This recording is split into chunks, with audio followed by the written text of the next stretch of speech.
সবাইকে। আশা করি তোমরা ভালো আছো, বাট আমরা একদমই ভালো নেই। এখন বাজে দুপুর 2:30-3টে মতো। তো আজকে সকাল থেকে কোনো ভিডিও করার ইচ্ছাই আমার ছিল না, বাট একটা আপডেট তোমাদেরকে জানাতে হবে, তাই বেসিক্যালি এই ভিডিওটা করা। আজকে আমাদেরকে বাড়ি ফিরে যাওয়ার দিন, মানে আজকে আমাদের বাড়ি ফিরে যেতে হবে, কিন্তু তার জন্য মনটা খুবই খারাপ। আর তার থেকেও বড় ব্যাপার হচ্ছে আমরা যেই কজন এসছিলাম সেই কজনের মধ্যে একজন হয়তো আমাদের সঙ্গে আর ফিরতে পারবে না, কারণ সে আমাদের ছেড়ে চলে গেছে। সেটা হচ্ছে আমার পিসামশাই। পিসামশাইও আমাদের সঙ্গে এসেছিল। আমরা এসেছিলাম 18 জন, আর আমরা ফিরবো 17 জন। আর এই যে রুমটার সামনে দাঁড়িয়ে আমি ভিডিওটা করছি, পিসামশাই একা এই রুমটা নিয়েছিল। খুবই খারাপ লাগছে। সব কিছুই ঠিক ছিল, পিসামশাইয়ের শরীরটা একটু খারাপ ছিল ঠিকই, আর পিসামশাই বেশি বয়সও না, ঘুম হতো না বলে ঘুমের ওষুধ খেত।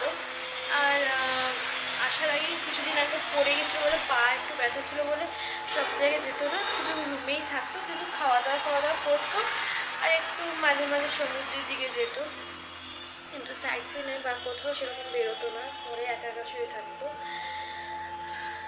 তা ব্যাপারটা তো কালকে হঠাৎই বিকালবেলার দিকে পিসামশাই শ্বাসকষ্ট মতো হয়েছিল। তারপর আমরা অনেক চেষ্টা করছিলাম যাতে ঠিক হয়ে যায়। লাস্টে আমরা হসপিটাল, মানে হোটেলের লোকেরা গাড়ি ডাকে এবং গাড়ি করে হসপিটালে নিয়ে যাওয়া হয়। যেতে যেতে পিসামশাই দেহত্যাগ করেন এবং রাতারাতি এখানকার ডক্টররা বললো যে আপনারা যদি এই মুহূর্তেই নিয়ে না যান, না করান, তাহলে আমাদের পোস্টমর্টেম করতে হতে পারে।